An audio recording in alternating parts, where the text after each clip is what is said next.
Welcome everybody to another episode of the show. It's quite an unusual one actually because I'm not really playing the host role, but I'm with my co-founder Joseph Lukwago of Rural Inclusion, and we're going to be talking about the last 3 years of our organisation and some of the highs and the lows and where we're going. This is a podcast where I talk to change makers that are driving social impact across the world. And Joe, it's good to have you on the show. I don't know why you haven't been on earlier, but it's good to have you on now. I think this is the right time to do it. Good stuff. Yeah. So we're recording here in London on a Friday night. So it's good to have you on. And I think let's get started with your journey from a small village in Uganda to where you are now. I think it's just an unbelievable story. But tell the audience. Wow, that will end the entire episode, but I'll summarize it actually. So, I was born in a rural community, which you know very well. That's in Lwengo, in a small village called Chazanga. And then I was raised by parents that are smallholder farmers. I was fortunate enough to have good education compared to many people that would come from my village. And then after that, I got an opportunity as I was at university, did a bachelor's in software engineering and information and communication technology. And at the same time, ended up being a lecturer. From that, I then moved forward and then started I worked in government, heading up the ICT department for the office of the vice president, and then for around 7 years doing that same role. That's when 2015 I moved to the UK. Good stuff. Yeah. Good stuff. And then we met. Yeah. And then we met 2019. 2019. Yeah. 2019. Yeah. Good. And I think we would say that was the beginning of this journey. Yeah. That we've walked now. Yeah. No, I mean, like if we look back now, that's 4.5 years ago when we met. I was working in insurance. Yeah. Maybe we didn't know we were sitting here doing what we're doing now, but that's life, isn't it? Well, of course, I think too. And I think our initial meeting of us discussing, you bringing in your insurance, how, the experience that you had, and then bringing in, even though it was ICT, software engineering, technology, but the perspective of bringing in the rural communities and how IT can make a difference, all technology can make a difference. I think that is what really bonded us so well, in that if you remember, you're talking about insurance and I was talking about saving for those that are underserved. Yeah. And when we combined the two, we didn't have a good way forward, but it built what we have now. Yeah, I mean, so let's look at, so COVID happened, and then 2021, we made the decision to, get things moving, and I go to your village, Chirumba village, Chazanga, and I'm there for a good few months with Joy for Humanity, and I remember we're doing a lot of research with the saving groups in the district, and really it was an eye-opener for me, and, of course I had to learn the local language as well. Yeah, so there's a few funny videos somewhere on social media of me trying to speak Luganda. But I think it was from that research project we were looking at how groups were accessing technology, how they were accessing information and financial services, that we saw there was a big challenge in how training is delivered to rural groups and just the lack of innovation. Right, you're dealing with workshop style classroom based training with these big bulky books of 100 pages. Is that the right methodology to be using to teach groups in rural communities in Uganda complex topics like financial literacy? I think we both agreed no, it doesn't work. But as you mentioned that, I think your journey going to Chazanga was very, very important. And I think for our viewers, that really we have to make sure that we emphasize that, because in most cases we met in London and then we would have said, we are seeing a problem. I share ideas with you and then we say, okay, this is a problem, so let's start building a solution. We actually acted differently. And for me, this is something that, for example, I can never forget, because, when we saw there was a serious problem and then we wanted to come up with a solution, we discussed, and then you went to this village for 3 months, such that you really understand the problem. Because if you had not understood the problem, we would never get the correct solution. And this is what many people do, because you'll sit in your offices and you think you can help the people or the underserved people. It's a different story. Yeah. You have to do life with them, and out of that, you understand, literally these people create their solutions. You just walk alongside them. And this is what you did. Personally, I cannot forget that. Yeah. And because of the many mistakes people make, that is always a solution that needs to be thought about. Yeah. Yeah. And maybe I haven't hardly been back to the UK since. Exactly that. I've got the book for travelling now. I'm always somewhere. Yeah, that was the start of the journey that is, being with people and then getting the solution. That's like what you said, there's so many kind of pieces of technology I've seen for smallholder farmers that are just clearly built in a boardroom somewhere. And they're just, when it gets to that implementation phase, it doesn't work, oh, what a surprise. But, obviously it was never going to work because it's not built with the users, there's no user-centric design in that. And that goes for, like agri-tech, it can go for financial services, really any product, but it's got to be built for the customer, right? So I think, when we looked at how we can innovate on training, we tried different methods. We tried the animation, we tried comic books, radio with CBS, we had videos with farmers, pre-recorded teacher videos. And it was the animations when I saw them with the groups where even those with low literacy levels, they were watching these videos with characters in Luganda. They could really understand and they could enjoy it as well. The element of edutainment, you throw in some comedy, drama, sports. It simplified the topics. It made it relevant and relatable to them. So I remember we spoke for a long time of, let's use animation as a tool to train. But how do we get animated videos to groups that don't have access to a smartphone, a tablet, a television, right? If they can't access that kind of visual information, how do we get there at scale? And that's when we really started looking at what infrastructure is there, in terms of agribusinesses, NGOs, microfinance institutions that already have those existing networks of field officers or field teams or agents. And then that's when I think, Joe, you really started looking at, well, can we build an application for those individuals that have face-to-face interactions with farmers? And I think just on that same approach, what happens is most people think about solutions. It goes back, are you doing it with the people? If you had not gone there, it would still possibly be a different thing, because we understood, that even though we come up with a solution, internet is a problem. Every time we would get on Zoom and then I could not hear you up, we had to cancel the calls because internet was not the best solution. So that kind of also helped us understand that if we are to use, a system that requires internet from the start to the end, we are not going to give these people the solution. And this is where we're thinking that, okay, if you're talking of, yes, we have the animation and everything. Now, how do we distribute it? So we thought that, okay, if we have something that is going to be online, it won't work. And this is how we started thinking of how do we get an offline application to enable us to do this. And that was the birth of Ostry. Right. Exactly. So that was really the start for us. After that research. So Ostry. Why did, I think a lot of people asked me this question before. They've seen the ostrich on the app. Ostry, what's an ostry? But you remember how we looked at different ideas and the vision that we have. And we're like, you know what, we've started this vision. This vision has to reflect who we are and where we are going. We are going to reach very far. And you know what, if you look at any representative of our vision, we realized it was actually going to be the ostrich because of what the ostrich represents. And, this ostrich, the eye, the leg being one of the fastest birds. And this is where we can see for 4.5 kilometers. Exactly. I think it's see for 4.5 kilometers. It's symbolic of where we're, seeing far, reaching far into places that other people don't reach. Yeah, exactly.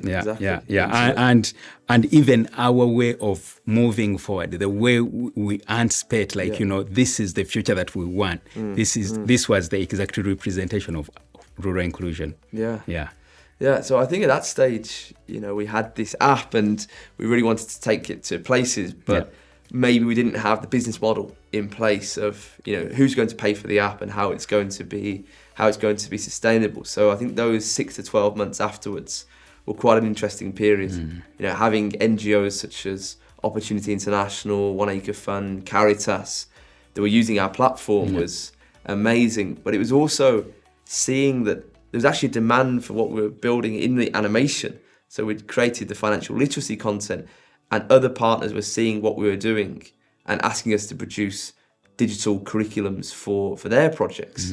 So that's when you start seeing, one of our partners, Agri-Evolve, working with them on coffee pests and diseases.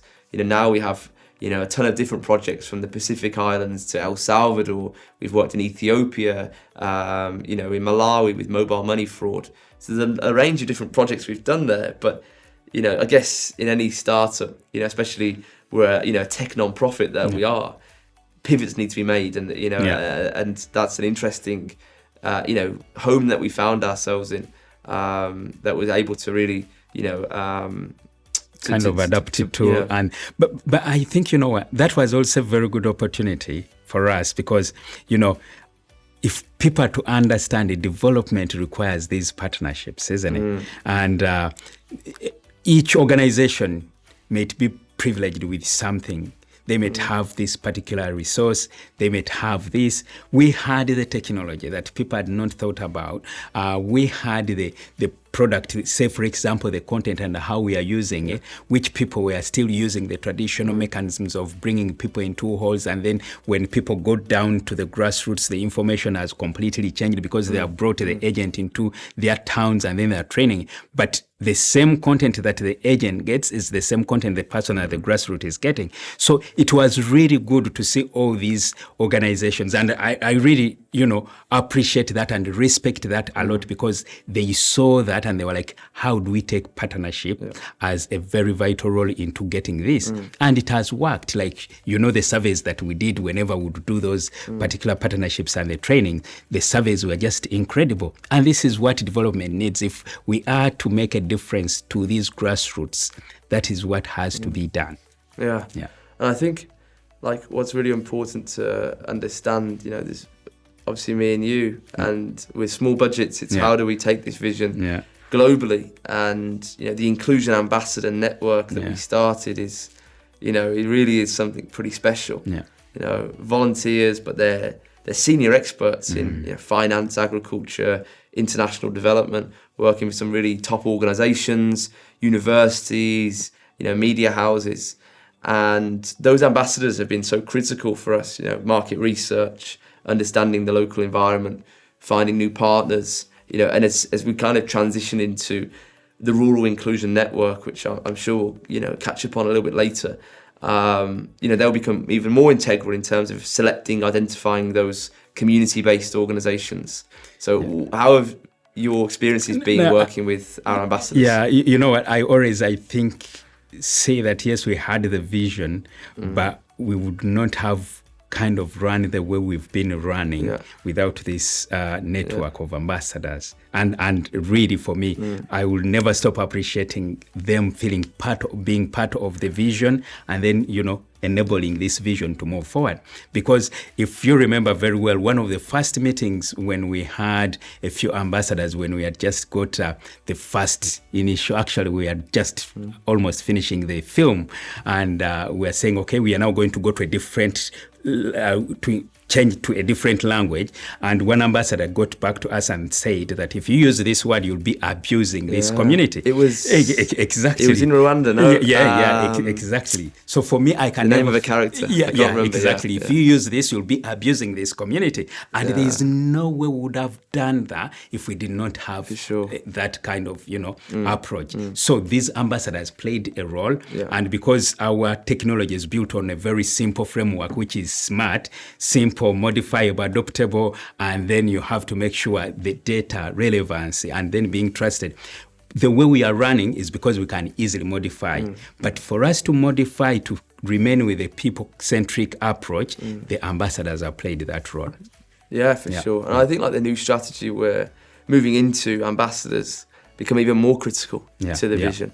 And we've got a lot of ambassadors. I think at the start of rural inclusion, we were very heavily financial inclusion focused, and we're definitely broadening those horizons, working to really strengthen community-based organisations in rural areas. So I think new ambassadors that we'll bring on as we expand our team will also, reflect that change in thematic focus. So pretty excited for me to keep building our ambassador network. And it's also, the different layers of impact of rural inclusion. It's not just at the community, but even our ambassadors, connecting them to new opportunities and partners. And, we've done some masterclass sessions for our ambassadors to learn new skills as well. That's also very important. Because knowledge is very important, and the networking that also comes out of it. Brilliant stuff for everybody involved.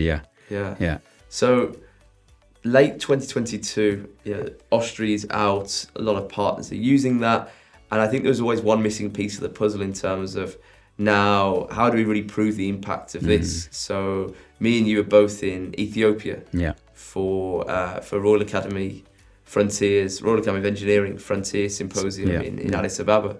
And we had the opportunity to pitch for some funding, and we teamed up with Professor Miriam Dugan from the University of Nottingham, the Infinity Hub. And we were actually lucky to get that funding. And partner also with eventually University of Bristol and the United Nations Capital Development Fund to do a research project and explore the different methods of training and how they would really affect and improve the financial behaviour of coffee farmers in Uganda. And we looked at the Austri platform used by a community agent, the Austri platform that we gave tablets to groups and they learnt themselves, and then we developed a paper-based manual that had all the same stories and lessons in the animated videos, but in that structure. And it was interesting to see, in November at a dissemination workshop, the results came out that the use of Austri plus a community-based agent that's trusted was the most effective. And, it's great to get that validation from a university, and also it gives us confidence in the model that we're taking. But I do remember on that project, Lukonzo is the language. Right? I don't know how many people speak Lukonzo, but I'd say 200,000, 300,000 maybe. So I was told, is there an animated video in Lukonzo? So I don't know if anyone who's listening has ever seen one, but send it to me because we're pretty sure there's never been one. Definitely. Most likely that was, the content we created, possibly that must have been the first. But that research was really very important because, we had an idea. We did it when you went to Uganda, the radios and everything, and then going to people. And automatically we believed, yes, animation was, but having the education research incorporated to what we are offering makes, this really properly validated, and it was really very important for us, to make sure that we understand that, what, we have a product that is helping the rural people, and really they have created it themselves, and we've only enabled them to do that, and it works. I mean, when this episode comes out, I'll be in Malawi as part of a new project that we're actually leading with Airtel Africa, Caritas Malawi, Cadacom, and the International Institute of ICT Bangalore on mobile money fraud. And it's a similar thing in a way that we looked at. Mobile money fraud is so prevalent, not just in Malawi, but across the continent. And we looked at the 6 most common fraud scenarios and how we can recreate them in short films. But we didn't just do that as a project team in London. We worked with the community-based organisations that we are partnered with in Malawi, and they really, they brought the ideas and the real stories of people being defrauded, and actually the financial losses that they're having. And with the animations we produce, it's actually synced to the mouth. So, the Lukonzo is the same, the Chichewa in Malawi. I remember I've watched some films in Luganda, in Uganda. I've watched them, I think in Kinyarwanda as well, where it's a Hollywood film, but they don't voice over with characters. Properly. They just do a commentary. So they would say, Joseph has walked in the door. And it's not actually the actors are having voiceovers. It's just someone's commentating over the top. So I think that's why in the Renzori, you could probably imagine that these videos will have a huge impact because they're actually synced to the characters, and we've brought in voice actors from the genders and the ages, dependent on what the character is in the animation. And I think if you remember, it is still the same people. You're working with the people in rural communities. They have not seen this technology, or they have not seen animation, but here it comes and it is speaking their local language. This is a massive thing to such people. And they automatically connect to that because they have seen animations, some of them when they have traveled to towns, and they might have seen it maybe, but the character is in English, and most of them don't understand the language. But now this time, this is a character that is speaking their local language. This is different to them. It's different completely. This is why, for example, in one of the partnership projects, people would go back, the administrators would go back to the villages, and when they would get there, they would say, oh, George was doing this. They resonate with George because that is exactly, They might not remember everything, but you've got to bring the characters to it. Exactly, I mean, insurance, I think, is where we've had a lot of success, right? Because insurance is a topic that not everyone enjoys. But if you have a character and you show a drought that occurs and maybe this character doesn't have insurance, the consequences of that kind of weather event and what can happen in terms of having the funds for children to go to school, or paying medical bills, or putting food on the table, you can see then the value of something like a safety net, and that's what we've seen. I think people buying into those characters in the films, and I think we started off with financial literacy, but we soon became aware that this type of content can work for pretty much everything, and that's I think came true when we had an opportunity to work with the United Nations Capital Development Fund in the Pacific Islands. So currently on that project on climate disaster, risk finance and insurance with Solution Studio. So we're developing, a whole curriculum of savings, budgeting, investing, responsible borrowing, bookkeeping, and climate and parametric insurance training for not just farmers, but fishermen, micro, small, and medium enterprises as well. So it's quite interesting how our model can, evolve over time. Because we use the SMART framework. We can easily modify to meet the current requirements or needs. So that SMART framework is an answer to the products that we are, all solutions that we are producing. I think it's very important in technology. That's really very important, because we don't have to reinvent the wheel when we go to other communities. We just identify the small integrities that we need to modify, and then we'll automatically be in the area or into the community. I think we've, in the time that we've been working now in a number of countries, we've worked a lot with community-based organisations. And it's sometimes really sad to see that there's some fantastic organisations out there, but they are often invisible to the international community. And given even small resources, they could do wonderful things. And from understanding the needs of those community-based organisations, I think we felt that we could do a lot to support them. If someone is doing great work but they don't have social media and they don't have a website, how can a funder or an international partner find them? It's very, very tricky, right? So I think with the Rural Inclusion Network that started at the beginning of 2023, our goal was, how can we create an ecosystem to provide these CBOs with the right technology, the right training, and eventually the funding they need to take charge of their own development. Because often what happens is these local organisations are relegated to just implementing projects, but the voice in the project design, how it's going to be designed, how it's going to be delivered, isn't always taken into consideration, and that's why a lot of projects fail. It goes back to what we said at the start of the episode, that human-centered design of products, but also of projects. Right?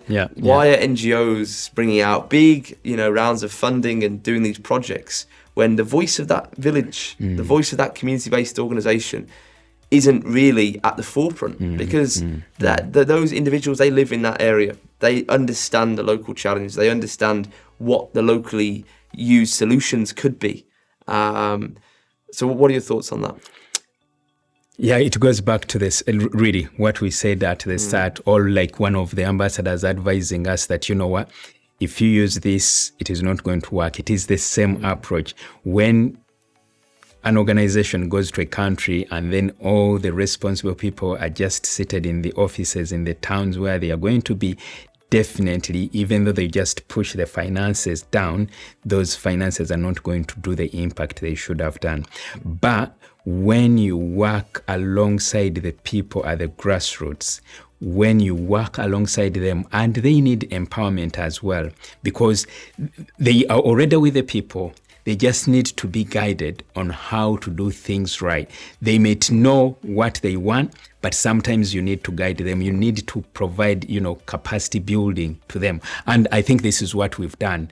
We come to train you first, to kind of empower you.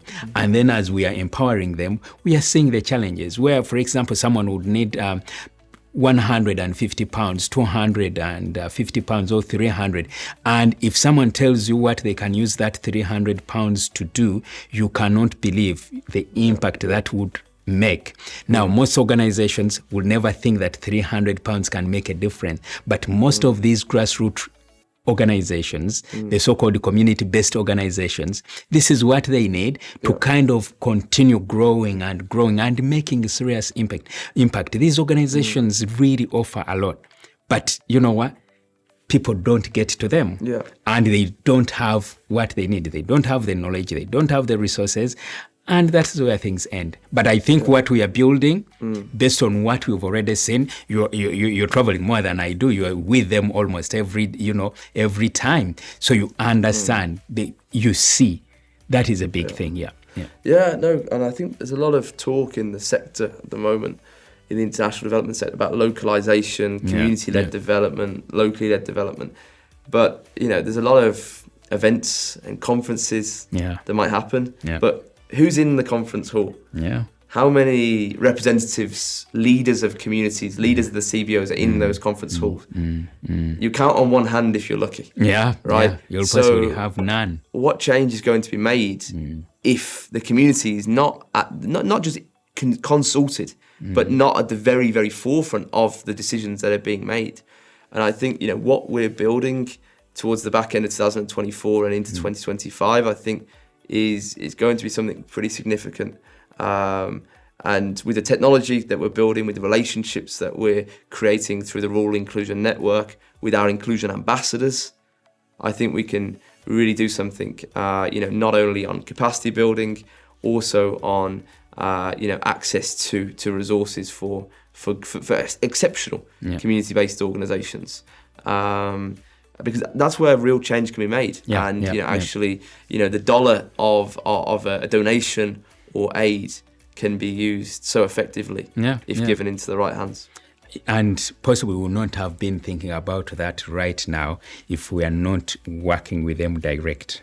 Because we are using the technology to make sure that it can support them, and they are speaking to us every day when they get a challenge. Some of these challenges they bring back to us are literally so simple, like there was no challenge. Now this is something you'd never think about, that you need to support a person on the grassroots with the challenge they have given you. So we've understood some of the things that we take so much for granted. These are their challenges, and once you help them solve that, then you're meeting their real needs. But sometimes we anticipate of the needs and we think they are the problems they have. No, it's different. No, for sure. And I think, as we walk this journey in having quite a disruptive model and, working on the digital training piece, but also on building an ecosystem for community-based organizations to thrive, it's important that we have the right partners that are mission aligned and are also part of that journey. So, having partners in the academia space, having partners in industry, technology partners, and also funding partners. They need to be aligned with what we're doing and, tech focused, because that's really what we are. We're a technology-based non-profit. Yeah, exactly.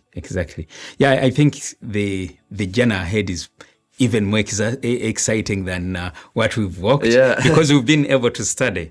And we always say to each other that our name represents everything. It represents our slogan. It represents the vision. We are who we are. We are rural, and these are the people that we are serving. So because we've worked with them for these years now, then we know the future ahead is really bright.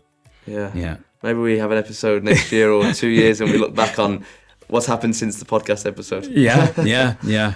Possibly end of next year. I'm already seeing a lot of things happening within these months. Yeah. And of course, we're moving the way we are moving to make sure that we get it right. Yeah. But it is exciting. Yeah. I like this style. I don't like asking questions all the time.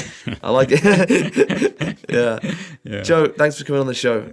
It's good. I think we need to do this more. So and well done to us as a team and to our ambassadors and all the work, that we've all put in together to make this happen. It's really exciting. We've walked an interesting journey, and I think the future ahead is really, really bright with our people on the grassroots.